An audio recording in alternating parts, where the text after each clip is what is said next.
समीर, तुम इस वक्त आ रहे हो? तुम्हें आने में इतनी देर क्यों हो गई?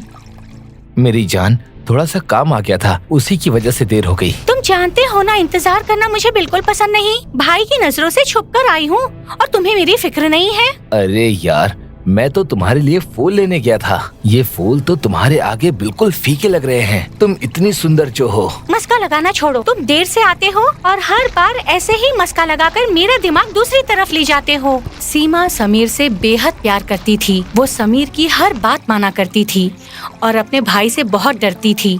उसने अपने भाई को इस बारे में कुछ भी नहीं बताया था।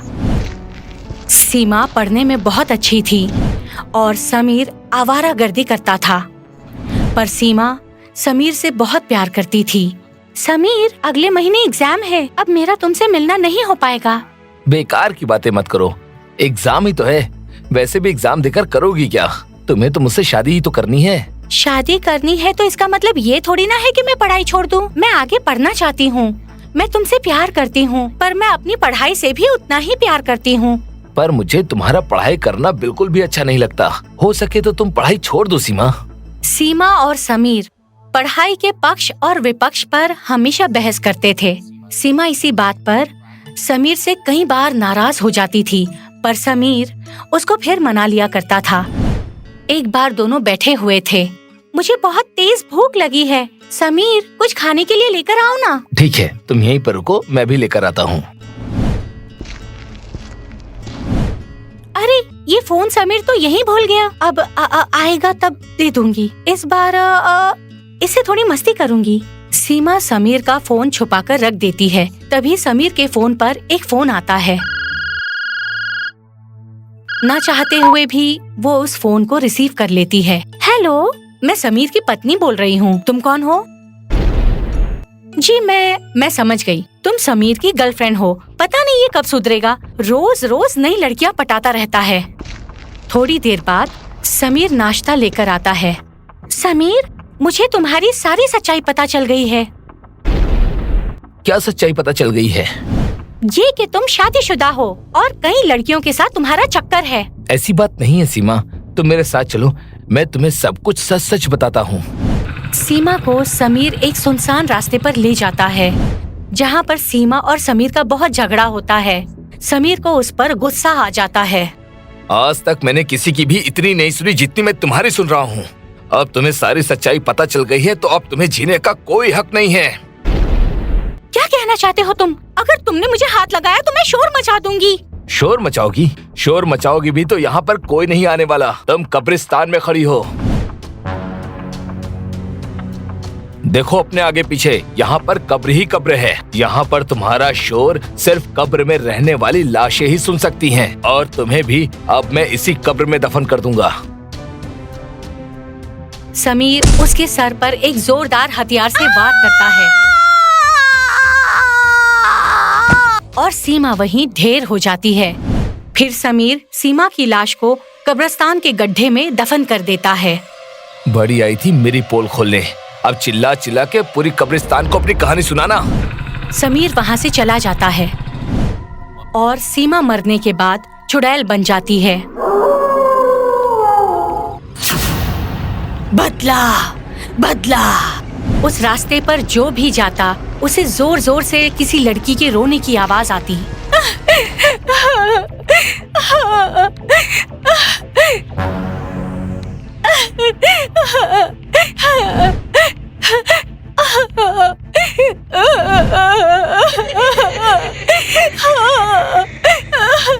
अब उस रास्ते से निकलने से लोग डरते थे, क्योंकि वहाँ पर अजीब व गरीब घटनाएं हो रही थी। समय बीतता है। एक दिन समीर उसी रास्ते से निकल रहा होता है, तभी उसकी गाड़ी खराब हो जाती है। अरे यार, मेरी गाड़ी को क्या हो गया? ये अचानक से खराब क्यों हो गई? यहाँ तो कोई मैकेनिक भी नजर नहीं आ रहा।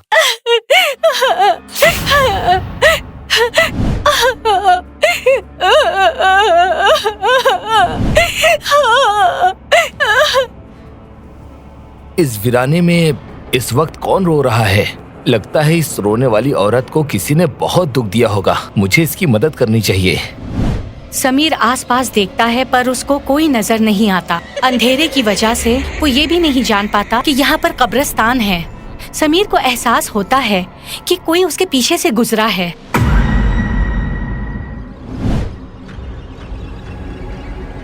अभी तो यहाँ पर कोई भी दूर दूर तक नजर नहीं आ रहा था, फिर मेरे पीछे कौन आ गया अचानक? अरे ये मेरा पैर कौन खींच रहा है? हे कौन है? बचाओ बचाओ मुझे, बचाओ बचाओ! ये कौन है मुझे जो खींच के लेके जा रहा है? हे तभी समीर का पैर छोड़ दिया जाता है और वो धड़ाम से गिर जाता है। कौन है? मैं पूछता हूँ कौन है? तभी समीर को एक चांटा पड़ता है। किसने मारा मुझे? आखिर ये मेरे साथ हो क्या रहा है? कोई मुझे थप्पड़ मार रहा है तो कोई मेरा पैर खींच रहा है, कोई चलता हुआ नजर आ रहा है तो कभी रोने की आवाज सुनाई दे रही है। तभी अचानक समीर हवा में गोल गोल घूमने लगता है।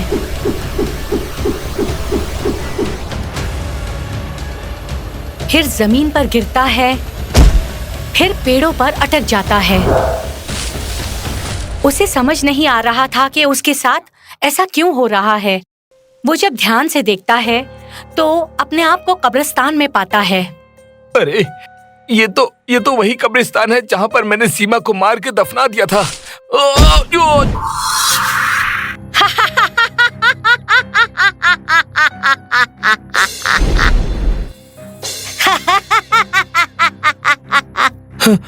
कौन है यहाँ पर जो मुझे इतना परेशान कर रहा है? क्या हुआ, पहचाना नहीं मुझे? कौन हो तुम? सामने आओ मेरे। समीर जब ध्यान से देखता है तो सीमा उसे चुड़ैल रूप में उसके सामने नजर आती है और बहुत जोरों से हंस रही होती है।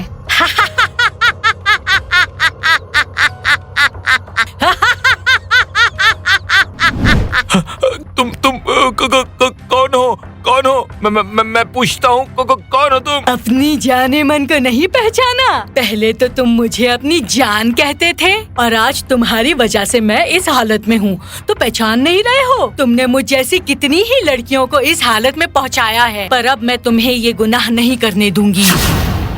मैं कब से तुम्हारा यहाँ पर आने का इंतजार कर रही थी ताकि मैं अपनी मौत का बदला ले सकूं। सीमा तुम हो? क्या तुम डैन बन चुकी हो? हाँ, मैं अपना बदला लेने के लिए इस चुड़ैल के रूप में इस कब्रिस्तान में भटक रही हूँ। जब तक तुमसे अपनी मौत का बदला ना ले लूं, तब तक मैं मुक्त नहीं हो सकती। मुझे माफ कर दो सीमा, मुझे जाने दो। तुमने ही कहा था ना कि अपनी कहानी चीख चीख के इस कब्रिस्तान में सुनाना, तो देखो मैंने इस कब्रिस्तान में सबको अपनी कहानी सुनाई है और अब तुम्हें सजा देने के लिए इस कब्रिस्तान की सभी चुड़ैलें मेरा साथ देगी। सभी चुड़ैलें बाहर आओ, मेरा कातिल मेरे सामने खड़ा है, उसे सजा दो।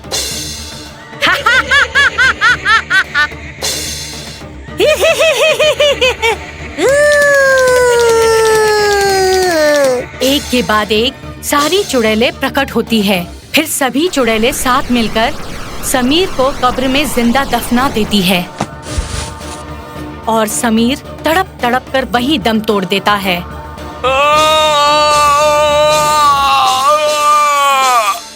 आपको हमारा ये वीडियो पसंद आया हो तो प्लीज हमारे चैनल को सब्सक्राइब कीजिए और हाँ, वीडियो को लाइक और शेयर करना मत भूलना।